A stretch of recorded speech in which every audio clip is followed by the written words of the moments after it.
31 question है कि निम्नलिखित काव्य पंक्तियों को उनकी भाषा के साथ सुमेलित कीजिए। तो जसुमति हरिपाल ने झुलावे डिंगल है, ते ही अवसर एक तापस आवा दखनी, ते ही अवसर एक तापस आवा, तेज पुंज लघु बयसुआवा। तो ये दखनी है। अतिरंग स्वामी सो मिली राती, बेटी राजा भोज की ब्रज है। दखन है नगीना, अंगूठी है जग, अंगूठी को हरकत नगीना है लग। मैथिली अवधि। तो इसका ये सही जवाब है जो है सुमेलित कीजिए। तो ये जो है सुमेलित है, ये जो है। तो देखिए जसमत की बात करें, जसमति हरिपाल ने झुलावे, ये किसकी पंक्ति है? ये क्या है? तो जसमत हरि पाल ने झुलावे, पाल ने झुलावे, नहीं ये हाँ जसमत हरि पाल ने झुलावे, ये ब्रजभाषा, भाषा क्या है इसका? ब्रजभाषा है। अगला है ते ही अवसर, ते ही अवसर एक तापस आवा, तेज पुंज लघु बयसुआवा। यह क्या है? तो यह अवधि है। अतिरंग स्वामी सो मिली राती, बेटी राजा भोज की, यह कहाँ है? तो डिंगल है ये भाषा। अगला है दखन है नगीना, अंगूठी है जग, अंगूठी को हरकत नगीना है लग। ये भाषा कौन सी है? तो ये दखनी है। खने खने नयन कोन अनुसरई, खने खने बसत धूलि तनु भरई, ये मैथिली भाषा है। निम्नलिखित क्रिया रचना को उनके सही भाषा रूप से सुमेलित कीजिए। तो आयु अवधि, आइल ब्रज, आवा अपभ्रंश, आयो पाली भोजपुरी। तो आयु की बात करें तो अपभ्रंश भाषा है। आइल क्या है? भोजपुरी है। आवा क्या है? अवधि है। आयो क्या है? ब्रज है। ये ब्रज भाषा का है। तो आयो अपभ्रंश, आइल भोजपुरी, आवा अवधि, आयो जो है ब्रज है। निम्नलिखित काव्य ग्रंथों को उनके रचनाकारों के साथ सुमेलित कीजिए। शतरंगिनी निराला, शतरंगे पंखों वाली केदारनाथ प्रभात, अणिमा हरिवंश राय बच्चन और ऋतंबरा नागार्जुन बालकृष्ण शर्मा नवीन। शतरंगिनी की बात करें तो शतरंगिनी जो है हरिवंश राय बच्चन की रचना है 1945 ईस्वी में। शतरंगिनी किसकी है? तो शतरंगिनी हरिवंश राय बच्चन की रचना है 1945 ईस्वी। शतरंगे पंखों वाली नागार्जुन की रचना है 1959 ईस्वी। अणिमा किसकी रचना है? सूर्यकांत त्रिपाठी निराला की 1943 ईस्वी में। ऋतंबरा किसकी रचना है? 1957 ईस्वी। केदारनाथ मिश्र प्रभात की रचना है ऋतंबरा। कुमकुम जो है बालकृष्ण शर्मा नवीन 1939 ईस्वी में। तो शतरंगिनी के रचनाकार हरिवंश राय बच्चन, शतरंगे पंखों वाली नागार्जुन की रचना है, और अणिमा जो है सूर्यकांत त्रिपाठी निराला का अणिमा रचना है। ऋतंबरा जो है केदारनाथ मिश्र प्रभात का है, और कुमकुम जो है बालकृष्ण शर्मा नवीन। शतरंगिनी तो हरिवंश राय बच्चन, शतरंगे पंखों वाली नागार्जुन, अणिमा जो है तो सूर्यकांत त्रिपाठी निराला, ऋतंबरा केदारनाथ मिश्र प्रभात, और कुमकुम जो है बालकृष्ण शर्मा नवीन की रचना है। अगले क्वेश्चन की बात करेंगे 34 क्वेश्चन। निम्नलिखित पंक्तियों को उनके सही अलंकारों के साथ सुमेलित कीजिए। मुख नहीं चंद्रमा है संदेह, मुख तो चंद्र ही है। तो अब हुनति, मुख देखकर चांद का आभास हुआ, रूपक है, मुख है कि चांद भ्रांतिमान उत्प्रेक्षा। तो सी सही जवाब है। मुख नहीं चंद्रमा है, ये क्या अलंकार है? अपहुनिति। क्या है? मुख नहीं चंद्रमा है, अपहुनिति अलंकार है। जहाँ प्रस्तुत या उपमेय का प्रतिरोध करके अप्रस्तुत या उपमान की स्थापना की जाए। मुख तो चंद्र ही है, ये रूपक अलंकार है। मुख तो चंद्र ही है। जहाँ उपमेय में उपमान का आरोपण किया जाए। मुख देखकर चांद का आभास हुआ, मुख देखकर चांद का आभास हुआ भ्रांतिमान है। समानता के कारण उपमेय के उपमान मान लेना। मुख है कि चांद संदेह है। साम्य के कारण संशय या अनिश्चित का होना। मुख मानव चांद उत्प्रेक्षा है। तो जहाँ उपमेय में उपमान की संभावना की जाए उसे उत्प्रेक्षा अलंकार कहते हैं। मानव, जानो, ये सब आते हैं वाचक शब्द बीच में। इन उपन्यासों को उनके लेखकों के साथ सम्मिलित कीजिए। तो तमस, धर्मवीर भारती, पीली आंधी, मोहन राकेश, अंधेरे बंद कमरे, शिव प्रसाद सिंह, नीला चांद, भीष्म सैनी, प्रभा खेतान। तो तमस की बात करें तो भीष्म सैनी की रचना है 1973 ईस्वी। ये उपन्यास है तमस 1973 ईस्वी भीष्म सैनी के। पीली आंधी की बात करें तो प्रभा खेतान की है पीली आंधी 1996 ईस्वी में। अगर बात करें अंधेरे बंद कमरे तो 1961 ईस्वी मोहन राकेश की रचना है अंधेरे बंद कमरे। मोहन राकेश, अंधेरे बंद कमरे जो है मोहन राकेश की रचना 1961 ईस्वी। नीला चांद की बात करें तो शिव प्रसाद सिंह की है नीला चांद 1988 ईस्वी प्रकाशन वर्ष। सूरज का सातवां घोड़ा धर्मवीर भारती 1952 ईस्वी। निम्नलिखित पंक्तियों को उनके सही कवियों के साथ सुमेलित कीजिए। निम्नलिखित पंक्तियों को उनके सही कवियों के साथ सुमेलित करना है। तो द्रुत झरो जगत के जीर्ण पत्र, द्रुत झरो जगत के जीर्ण पत्र धूमिल। यह तीसरा आदमी कौन है, मेरे देश की संसद मौन है। यह तीसरा आदमी कौन है, मेरे देश की संसद मौन है। दिनकर की तोड़ने ही होंगे मठ और गढ़ सब पंथ की। आ गए प्रियंबद केश कंबली गुफा गे आज्ञा की मुक्ति बोध। तो अगर बात करें द्रुत द्रुत झरो जगत के जीर्ण पत्र, ये पंक्ति जो है सुमित्रानंदन पंत की है। द्रुत झरो जगत के जीर्ण पत्र सुमित्रानंदन पंत की। यह तीसरा आदमी कौन है, मेरे देश की संसद मौन है, ये सुदामा पांडे धूमिल की पंक्ति है। अगर तोड़ने ही होंगे मठ और गढ़ शब, तो ये आज्ञा की तोड़ने ही होंगे मठ और गढ़ शब, तो ये किसकी पंक्ति है, मुक्तिबोध की है। आ गए प्रियंबद केश कंबली गुफा गए, तो ये आज्ञा की पंक्ति है। श्वानों को मिलता दूध भात बच्चे भूखे अकुलाते हैं। श्वानों को मिलता दूध भात बच्चे भूखे अकुलाते हैं। माँ की हड्डी से ठिठुर चिपक जाड़े की रात बिताते हैं। श्वानों को मिलता दूध भात बच्चे भूखे अकुलाते हैं। माँ की हड्डी से ठिठुर चिपक जाड़े की रात बिताते हैं। ये क्या है पंक्ति के लेखक, तो रामधारी सिंह दिनकर इस पंक्ति के लेखक हैं। अगला क्वेश्चन है 37 के निम्नलिखित शब्दों को उनके संधि के नाम के साथ सुमेलित कीजिए। तो निरोग दीर्घ संधि है, दीर्घकार गुण संधि है, या सदाचार विसर्ग संधि, प्रत्येक वृद्धि संधि, व्यंजन संधि, व्यंजन संधि। तो निरोग की बात करें तो निधन रोग बराबर निरोग, और इसकी संधि क्या है, विसर्ग संधि है। अगर दीर्घाकार की बात करें तो दीर्घ धन आकार, ये क्या है, दीर्घ संधि है। सदाचार की बात करें तो सतधन आचार, सतधन आचार बराबर सदाचार, ये व्यंजन संधि है। प्रत्येक की बात करें तो प्रतिधन एक बराबर प्रत्येक, ये यण संधि है। और सर्वत सदैव की बात करें तो सदा धन एव बराबर सदैव, ये क्या है, वृद्धि संधि है। निम्नलिखित काव्य लक्षणों को उनके आचार्यों के सही नामों के साथ सम्मिलित कीजिए। शब्दार्थो सहितो काव्यम विश्वनाथ तद्दोषो शब्दार्थो सगुण वन अलंकृति पुनः क्वापि भामा वाक्यम रसात्मकम काव्यम पंडितराज जगन्नाथ रमणीय अर्थ प्रतिपादक शब्द काव्यम मम्मट आनंदवर्धन।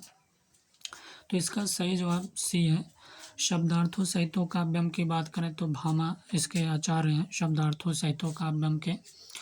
अगर बात करें तद्दोषो शब्दार्थो सगुणा वन अलंकृति पुनः क्वापि, ये इसके आचार्य जो हैं मम्मट हैं। वाक्यम रसात्मकम काव्यम विश्वनाथ हैं, इसके आचार्य। रमणीय अर्थ प्रतिपादक शब्द काव्यम, इसके जो है इस पंक्ति के जो है जगन्नाथ हैं व्याख्याकार आचार्य। कौन है, जगन्नाथ। रमणीय अर्थ प्रतिपादक शब्द काव्यम, तो कौन है, जगन्नाथ। काव्य रस्यात्मा ध्वनि, काव्य रस्यात्मा ध्वनि, इसके जो है आनंदवर्धन है। अगला है कि निम्नलिखित गद्यावतरण को ध्यानपूर्वक पढ़ें और उससे संबंधित प्रश्न संख्या 39 से 43 तक के उत्तरों को दिए गए बहु विकल्पों में से सही विकल्प का चुनाव करें। लोक में फैली दुख की छाया को हटाने में ब्रह्म की आनंद कला जो शक्तिमय रूप धारण करती है, उसकी भीषणता में भी अद्भुत मनोहरता, कटुता में भी अपूर्व मधुरता, प्रचंडता में भी गहरी आर्द्रता साथ लगी रहती है। विरुद्धों का यही सामंजस्य कर्म क्षेत्र का सौंदर्य है, जिसकी ओर आकर्षित हुए बिना मनुष्य का हृदय नहीं रह सकता। इस सामंजस्य का और कई रूपों में भी दर्शन होता है। किसी कोट पतलून हैट वाले को धारा प्रवाह संस्कृत बोलते, अथवा किसी पंडित वेशधारी सज्जन को अंग्रेजी में प्रगल्भ वक्रता देते सोन व्यक्तित्व का जो एक चमत्कार सा दिखाई पड़ता है, उसकी तह में भी सामंजस्य का यही सौंदर्य समझना चाहिए। भीषणता और सरसता, कोमलता और कठोरता, कटुता और मधुरता, प्रचंडता और मृदुता का सामंजस्य ही लोक धर्म का सौंदर्य का यह उद्घाटन असौंदर्य का आवरण हटाकर होता है। धर्म और मंगल का यह ज्योति अधर्म और अमंगल की घटा को फाड़ती हुई फूटती है। इससे जो है कभी हमारे सामने असौंदर्य, अमंगल, अत्याचार, क्लेश इत्यादि भी रखता है। रोष, हाहाकार और ध्वंस का दृश्य भी लाता है। यदि किसी ओर उन्मुख ज्वलंत रोष है तो उसके और शब और करुण दृष्टि पहले दिखाई पड़ती है। यदि किसी ओर ध्वंस और हाहाकार है तो और शब और उसका सहगामी रक्षा और कल्याण है। व्यास ने भी अपने जय काव्य में अधर्म के पराभव और धर्म की जय का सौंदर्य प्रत्यक्ष किया है। कर्म क्षेत्र का सौंदर्य किसमें है तो विरोधी भावों के सामंजस्य में। विरुद्धों या विरोधी भावों का सामंजस्य ही कर्म क्षेत्र का सौंदर्य है, जिसकी ओर आकर्षित हुए बिना मनुष्य का हृदय नहीं रह सकता। शूद्रधारी के संस्कृत बोलने पर क्या प्रतिक्रिया मन में उठती है तो सीधे है, उसका संस्कृत प्रेम मन को छू जाता है।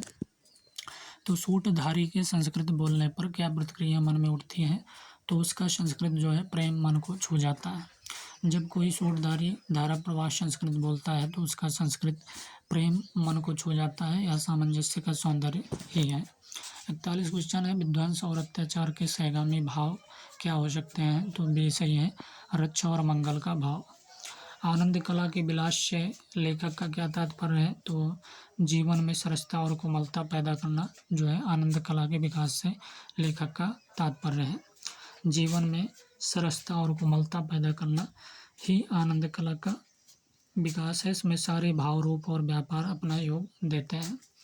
अगला 43वां क्वेश्चन है कि इस गद्य अवतरण के लिए उपयुक्त शीर्षक क्या है तो विरोधों के सामंजस्य का सौंदर्य जो है उपयुक्त शीर्षक है। अब कथोपकथन से 44 क्वेश्चन है, जैसे वीर कर्म से पृथक वीरत्व कोई पदार्थ नहीं, वैसे ही सुंदर वस्तु से पृथक सौंदर्य कोई पदार्थ नहीं, क्योंकि सौंदर्य मनोगत नहीं होता, वस्तुगत होता है। तो सी सही है, ए और आर दोनों सही है। वीर कर्म क्रिया से पृथक वीरत्व का भाव नहीं होता तथा सुंदर वस्तु से पृथक सौंदर्य का भाव नहीं होता, वस्तुतः सौंदर्य ही होता है। वस्तुगत सौंदर्य से ही मनोगत सौंदर्य की परिणति होती है। नारी का आकर्षण पुरुष बनाता है और आपका आकर्षण उसे गौतम बुद्ध बना देता है। क्योंकि गौतम के वैराग्य में यशोधरा के प्रति आकर्षण नहीं बल्कि बुद्धत्व प्राप्ति के लिए उनका संकल्प कारणभूत था। तो ए और आर दोनों गलत है। नारी का आकर्षण पुरुष को पुरुष अर्थात वीर बनाता है। गौतम के वैराग्य में यशोधरा के प्रति आकर्षण नहीं था बल्कि बुद्धत्व प्राप्ति के लिए उनका संकल्प आधारभूत था। भक्ति और प्रेम दोनों में समर्पण का तत्व समान है, क्योंकि भक्ति और प्रेम स्व के परित्याग से संभव है। तो डी सही है, ए और आर दोनों सही है। भक्ति और प्रेम दोनों उभय अंगी होते हैं। इनमें एक अंग भगवान और प्रेमी है तो दूसरा अंग भक्त और प्रेम का और भक्त, प्रेमी और भगवान के सम्मुख समर्पण स्व के त्याग के बिना संभव नहीं होता है। अगला क्वेश्चन है कि 47 रहीमन पानी राखिए बिन पानी सब सोन, पानी गया न उबरे मोती मानुष चोन। क्योंकि धन बल और सत्ता बल के आगे पानीदार मनुष्य भी असमर्थ और निरही है। तो ए सही है, ए सही है पर आर गलत है। स्थापना रहीमदास की प्रसिद्ध पंक्ति है, किंतु स्थापना एवं तर्क में कोई भी अंतर संबंध नहीं। तो रहीमन पानी राखिए बिन पानी सब सोन, पानी गया न उबरे मोती मानुष चोन। इस 48 क्वेश्चन है, काव्य में भाव पक्ष और कला पक्ष दोनों असंपृक्त हैं, क्योंकि रचना में भाषा और संवेदना परस्पर आश्रित हैं। तो बी सही है, ए और आर दोनों सही है। काव्य में भाव पक्ष अनुभूति पक्ष तथा कला पक्ष अभिव्यक्ति पक्ष होते हैं। भाव पक्ष काव्य के अंतरंग तत्वों एवं कला पक्ष काव्य के बहिरंग तत्वों से संदर्भित होता है। इस प्रकार ये दोनों एक दूसरे से असंपृक्त पृथक हैं। रचना में संवेदना के अनुकूल ही भाषा का प्रयोग किया जाता है, इसलिए दोनों अन्योन्याश्रित हैं। 49 क्वेश्चन है कि प्रेम गली अति साकरी तामे द्वय न समाय। तर्क क्या है, प्रेम मनुष्य को सीमित कर देता है, क्योंकि प्रेम जो है मनुष्य को सीमित कर देता है। तो ए सही है, ए और आर दोनों सही है। जब व्यक्ति किसी भी वस्तु या व्यक्ति से प्रेम करता है तब वह उसमें किसी अन्य का हस्तक्षेप स्वीकार नहीं करता है, इसलिए वहाँ पर व्यक्तिगत या अपनत्व की भावना का जन्म होता है, जो मनुष्य को सीमाओं में सीमित कर देता है। 50 क्वेश्चन है, जो ज्ञान मानवता को पीस डाले वह ज्ञान नहीं कोल्हू है। जो ज्ञान जो है मानवता को पीस डाले वह ज्ञान नहीं कोल्हू है, क्योंकि सच्चा ज्ञान मनुष्यता को उन्नत करता है, उसे नष्ट नहीं करता है। बी सही है, ए और आर दोनों सही है। जिस ज्ञान से मानवता का पतन होता है वह कोल्हू के समान सीमित दायरे में रहकर अनिष्टकारक हो जाता है। सच्चा ज्ञान क्या है? मनुष्यता, मानवता को उच्चतम स्तर तक ले जाता है। अगला है यूजीसी नेट परीक्षा दिसंबर 2008 हिंदी द्वितीय प्रश्न पत्र काल अध्यायवार विश्लेषण सहित व्याख्या। हिंदी भाषा और उसका विकास से है। पहला क्वेश्चन है कि हिंदी भाषा का संबंध किससे है? तो शौरसेनी अपभ्रंश, अपभ्रंश पश्चिमी प्राकृत या प्राकृत, तो ये सही है, शौरसेनी अपभ्रंश है। हिंदी भाषा का संबंध किससे है? शौरसेनी अपभ्रंश से। हिंदी भाषा का संबंध जो है शौरसेनी अपभ्रंश है। शौरसेनी अपभ्रंश से विकसित उपभाषा एवं बोलियों का विवरण निम्नवत है। शौरसेनी में पश्चिमी हिंदी, खड़ी बोली कोरबी, हरियाणवी या बांगरू, ब्रजभाषा बुंदेली, कन्नौजी। राजस्थानी में पश्चिमी राजस्थानी, मारवाड़ी, पूर्वी राजस्थानी जयपुरी, उत्तरी राजस्थानी मेवाती, दक्षिणी राजस्थानी मालवी, पहाड़ी में कुमाऊनी, गढ़वाली और नेपाली और गुजराती आता है। अगला क्वेश्चन है इनमें से कौन सी रचना अवधि में नहीं है? पद्मावत, मधुमालती, कवितावली, नूर जवाहर। तो ऐसा कौन सी रचना है जो अवधि में नहीं है? तो कवितावली जो रचना है ये अवधि में नहीं है, बल्कि पद्मावत, मधुमालती, नूर जवाहर ये सभी अवधि में है। पद्मावत की बात करें तो 1540 ईस्वी जयसी की रचना है और ठेठ अवधि में है। ये क्या है? पद्मावत ठेठ अवधि में है। मधुमालती की बात करें तो ये अवधि में है और रचनाकार मंझन है मधुमालती के, 1545 ईस्वी। नूर जवाहर की बात करें तो इसमें अवधि प्लस ब्रज भी है। कासिम शाह की रचना है नूर जवाहर, 1731 ईस्वी में। कवितावली की बात करें तो ये ब्रज भाषा में है, 1574 से प्रकाशन वर्ष 1574 से 1623 और ये तुलसीदास की रचना है। अगले क्वेश्चन की बात करेंगे हिंदी साहित्य के इतिहास से। तीसरा क्वेश्चन है कि देसिल बैना सब जब मिठा किसका कथन है? देसिल बैना सब जब मिठा किसका कथन है? तुलसीदास, सूरदास, कबीरदास, विद्यापति। तो ये देसिल बैना सब जब मिठा विद्यापति का जो है कथन है। देसिल बैना सब जन मिठा ते तैसन जापो अवहट्ठा। देसिल बैना सब जन मिठा ते तैसन जापो अवहट्ठा। विद्यापति कथनकार कौन है? विद्यापति। हमनम है इश्क मस्ताना हमन को होशियारी क्या। हमनम है इश्क मस्ताना हमन को होशियारी क्या, ये कथन कबीरदास की है। मांगी के खैबो मशीद को सोइबो, लेबे को एक न देबो को दो। तो ये तुलसीदास कवितावली से संबंधित कथन है। मांगी को खैबो मशीद को सोइबो, लेबो को एक न देबो को दो। तो ये तुलसीदास की कवितावली से है कथन। लड़काई को प्रेम को अल कैसे करके छूटत, ये सूरदास की कथन है। लड़काई को प्रेम कहो अल कैसे करके छूटत, सूरदास की जो है क्या है? पंक्ति कथन है। चौथा क्वेश्चन है हिंदी नई चाल में ढली सन 1873 ईस्वी में, यह किसका कथन है? हिंदी नई चाल में ढली सन 1873 ईस्वी में, यह किसका कथन है? रामविलास शर्मा, रामचंद्र शुक्ल, किशोरीदास वाजपेयी, भारतेंदु हरिश्चंद्र। तो भारतेंदु हरिश्चंद्र कहते हैं कि हिंदी नई चाल में ढली सन 1873 में, यह कथन जो है भारतेंदु हरिश्चंद्र के है। हिंदी खड़ी बोली गद्य का ठीक परिष्कृत रूप जो है हरिश्चंद्र चंद्रिका 1873 ईस्वी में प्रकट हुआ। इसी के संदर्भ में भारतेंदु जी ने कालचक्र में कहा कि हिंदी नई चाल में ढली सन 1873 ईस्वी में। रामविलास शर्मा के अनुसार हिंदी नई चाल में नहीं ढली, ये रामविलास शर्मा के अनुसार कहा गया। तो हिंदी नई चाल में नहीं ढली रामविलास शर्मा, और हिंदी नई चाल में ढली ये भारतेंदु हरिश्चंद्र की जो है क्या है? हिंदी खड़ी बोली गद्य का ठीक परिष्कृत रूप हरिश्चंद्र चंद्रिका 1873 ईस्वी में प्रकट हुआ। इसी के संदर्भ में भारतेंदु जी ने कालचक्र में कहा कि हिंदी नई चाल में ढली सन 1873 ईस्वी में। पांचवा क्वेश्चन है वल्लभाचार्य किस वाद के संस्थापक थे? अद्वैतवाद, द्वैत या शुद्धाद्वैत या विशिष्टाद्वैत। तो वल्लभाचार्य जी शुद्धाद्वैतवाद के क्या थे? संस्थापक थे। श्री संप्रदाय रामानुजाचार्य और दर्शन क्या है? विशिष्टाद्वैतवाद। ब्रह्म संप्रदाय मध्वाचार्य, द्वैतवाद दर्शन। रुद्र संप्रदाय विष्णु स्वामी, शुद्धाद्वैतवाद। शनकादि संप्रदाय निम्बारकाचार्य, द्वैताद्वैतवाद। रुद्र संप्रदाय वल्लभाचार्य, शुद्धाद्वैतवाद। निम्नलिखित में से कौन आचार्य कवि नहीं है? केशवदास, भिखारीदास, चिंतामणि, ब्रजवासी दास। तो आचार्य कवि में ब्रजवासी दास नहीं आते हैं, केशवदास, भिखारीदास, चिंतामणि ये आते हैं। देखिए, केशवदास 1555-1617, भिखारी दास तथा चिंतामणि 1609 से 1685 रीतिकाल के आचार्य कवियों में गिने जाते हैं ये सभी। जबकि ब्रजवासी दास रीतिकाल के अन्य कवियों की श्रेणी में प्रबंध काव्यकार के रूप में आते हैं। ब्रजविलास 1770 ईस्वी इनकी जो है प्रबंध रचना है। किसकी ये रचना है, तो ये रचना जो है रीतकाल के आचार्य कवियों में गिने जाते हैं। कौन? जबकि ब्रजवासी दास जो है प्रबंध काव्यकार के रूप में आता है। ब्रजविलास जो है 1770 ईस्वी इनकी प्रबंध रचना है। इसमें सूरसागर के कथाक्रम में कृष्ण के जीवन का चित्रण किया गया है।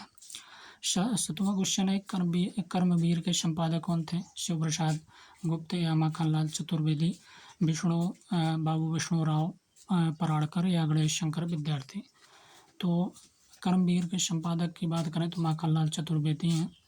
1924 में स्थापना वर्ष है और प्रकार क्या है? साप्ताहिक है और जबलपुर से निकलती थी कर्मवीर जो है माखनलाल चतुर्वेदी एवं माधवराव शप्रे, दो लोग संपादक थे, माखनलाल चतुर्वेदी एवं माधवराव शप्रे। 1924 में और साप्ताहिक है और जबलपुर से स्थान है। आज की बात करें तो 1920 में स्थापना वर्ष और संपादक कौन है? बाबू विष्णुराव पराड़कर हैं और ये दैनिक है और वाराणसी से प्रकाशित होती थी। दैनिक है और वाराणसी से क्या होता था? प्रकाशित होता था। प्रताप की बात करें तो गणेश शंकर विद्यार्थी संपादक हैं। 1913 में स्थापना वर्ष है और साप्ताहिक है, कानपुर से। कर्मवीर माखनलाल चतुर्वेदी एवं माधवराव शप्रे, साप्ताहिक जबलपुर। आज बाबू विष्णुराव पराड़कर, दैनिक है, वाराणसी से। प्रताप की बात करें तो गणेश शंकर विद्यार्थी, साप्ताहिक, कानपुर से। कुआनो नदी के रचनाकार कौन है? सर्वेश्वर दयाल सक्सेना, रघुवीर शाह, श्रीकांत वर्मा, नरेश मेहता। तो कुआनो नदी के रचनाकार की बात करें तो सर्वेश्वर दयाल सक्सेना हैं कुआनो नदी के रचनाकार। सर्वेश्वर दयाल सक्सेना की कृतियों की बात करें तो काठ की घंटियाँ हैं, बांस का पुल है, एक सूनी नाव है, गर्म हवाएं हैं, कुआनो नदी। कविताएं फर्स्ट और कविताएं दो, कविताएं फर्स्ट और कविताएं सेकंड। और जंगल का दर्द भी है, कोटियों पर टंगे लोग। तो काठ की घंटियाँ, बांस का पुल, काठ की घंटियाँ, बांस का पुल और एक सूनी नाव, गर्म हवाएं, कुआनो नदी। कविताएं फर्स्ट, कविताएं सेकंड। जंगल का दर्द, खूंटियों पर टंगे लोग, ये सभी सर्वेश्वर दयाल सक्सेना की कृतियाँ हैं। रघुवीर शाह की कृतियों की बात करें तो सीढ़ियों पर धूप में 1960 ईस्वी। आत्महत्या के विरुद्ध 1967। हंसो हंसो जल्दी हंसो 1975। लोग भूल गए हैं 1982। कुछ पते कुछ चिट्ठियाँ 1989। एक समय था जो है रघुवीर शाह की ये सभी कृतियाँ हैं। नरेश मेहता कृतियों की बात करें तो वन पाखी सुनो, नरेश मेहता कृतियाँ हैं कि वन पाखी सुनो, बोलने दो चीड़ को, वन पाखी सुनो, बोलने दो चीड़ को, मेरा समर्पित एकांत, चैत्या उत्सवा, संशय की एक रात, महाप्रस्थान, प्रवाद पर्व और शबरी, ये सभी जो है कृतियाँ नरेश मेहता की हैं। वन पाखी सुनो, बोलने दो चीड़ को, मेरा समर्पित एकांत, चैत्या उत्सवा, संशय की एक रात, महाप्रस्थान, प्रवाद पर्व और शबरी, ये सभी नरेश मेहता की कृतियाँ हैं। श्रीकांत वर्मा की कृतियों की बात करें तो श्रीकांत वर्मा कृतियाँ दिनारंभ है 1967 में, माया दर्पण 1967 और जल सागर 1973, मगध, ये सभी श्रीकांत वर्मा की कृतियाँ हैं। दिनारंभ, माया दर्पण, जल सागर, ये मगध। इनमें से कौन सा महाकाव्य नहीं है? लोकायतन, रामदूत, गंगा अवतरण, कुरुक्षेत्र। तो इसमें से कौन सा महाकाव्य नहीं? तो कुरुक्षेत्र जो है ये महाकाव्य नहीं है, बल्कि लोकायतन, रामदूत, गंगा अवतरण, ये सभी जो है महाकाव्य है। लोकायतन की बात करें तो सुमित्रा नंदन पंत की रचना है, प्रबंध या महाकाव्य इसे कहा जा सकता है। 1964 में प्रकाशन वर्ष। रामदूत की बात करें तो 2002 ईस्वी प्रकाशन वर्ष। हरिश्चंद्र पांडे की रचना है रामदूत और प्रबंध या महाकाव्य है ये रामदूत। गंगा अवतरण की बात करें तो 1927 ईस्वी में प्रकाशन वर्ष। जगन्नाथ दास रत्नाकर की रचना है, प्रबंध या महाकाव्य है।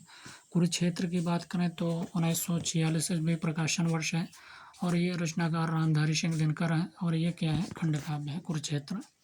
किसकी रचना है, रामधारी सिंह दिनकर। गंगावतरण जगन्नाथ दास रत्नाकर। प्रबंध या महाकाव्य, रामदूत हरिश्चंद्र पांडे प्रबंध या महाकाव्य। लोकायतन सुमित्रानंदन पंत प्रबंध या महाकाव्य। अगले की बात करेंगे कि 10वां क्वेश्चन है कि उज्ज्वल नीलमणि किस आचार्य की रचना है। उज्ज्वल नीलमणि किस आचार्य की रचना है, मधुसूदन सरस्वती, रूप गोस्वामी, रामानंद, रामानुजाचार्य। तो उज्ज्वल नीलमणि किस आचार्य की रचना है, तो ये रूप गोस्वामी की रचना है। उज्ज्वल नीलमणि रूप गोस्वामी की रचना। भगवत भक्ति रसायन किसकी रचना है, भगवत भक्ति रसायन मधुसूदन सरस्वती की रचना है, भगवत भक्ति रसायन। रामार्चन पद्धति रामानंद की रचना है, श्री भाष्य रामानुजाचार्य। तो उज्ज्वल नीलमणि रूप गोस्वामी, भगवत भक्ति रसायन मधुसूदन सरस्वती, रामार्चन पद्धति रामानंद की रचना, श्री भाष्य जो है रामानुजाचार्य की रचना है।